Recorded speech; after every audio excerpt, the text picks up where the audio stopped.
In the heat of battle, there's a weapon that promises to change the course of warfare. But for the men inside it, the T-72 tank was a ticking time bomb. The turret wasn't just a part of the machine, it was a trap. When the ammo carousel ignited, the explosion launched the turret sky high, and the men inside rarely stood a chance. Today, we uncover the terrifying truth about the T-72 tank, its legacy, and the unimaginable toll it took on those who operated it. Stay with me as we dive into a battle that was fought both above and within the steel. In the late 1960s, the Soviet Union designed the T-72 to be an efficient war machine. Mass production, not survivability, was the goal. Soviet military planners had learned from World War II that overwhelming force, not superior technology, won wars. The legendary T-34 had been produced in the tens of thousands, swarming the battlefield and crushing even the most advanced German tanks. With this mindset, the T-72 was built with speed and efficiency in mind. Engineers replaced the human loader with an autoloader, reducing crew size to 3 men. The result was a faster tank that was cheaper to build and train. But this efficiency came at a deadly price. Inside the T-72, the claustrophobia is immediate. The gunner and commander sit shoulder to shoulder, barely enough space to move.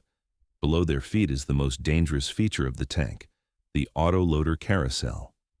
This rotating steel ring holds 22 shells, each packed with explosive propellant.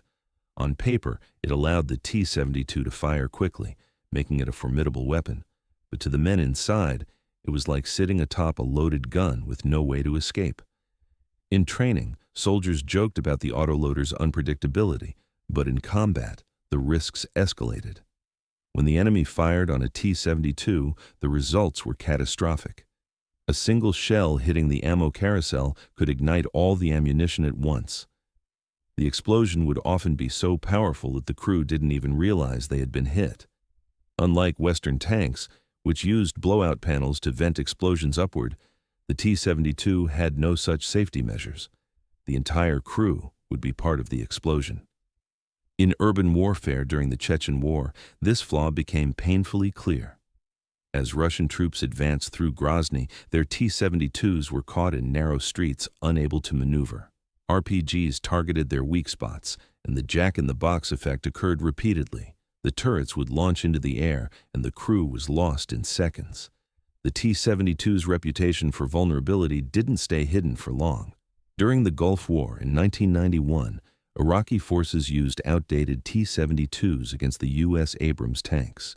Despite being outnumbered, the Iraqi T-72s were easily destroyed.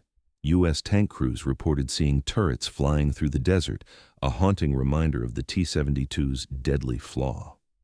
Today, the T-72's legacy lives on in modern conflicts, such as in Ukraine, where drones and advanced missiles target the tank's weak points. The jack-in-the-box effect has become a viral image, broadcast worldwide in real time. For the men inside, the terror of fighting in these machines is undeniable. A single missile or RPG can destroy the crew in an instant, leaving no chance of survival. The T-72 was built with efficiency in mind, not the men inside it. It became a symbol of Soviet military doctrine, quantity over quality. For its crews, it was a death sentence written into the design. Tank crews were expendable, easily replaceable, and often sacrificed for the sake of mass production. From the streets of Grozny to the deserts of Iraq and the fields of Ukraine, the T-72's deadly flaw has cost countless lives. Its legacy is a grim reminder of the human cost of war and the chilling calculation that sometimes the men who fight inside these machines are the first to be forgotten.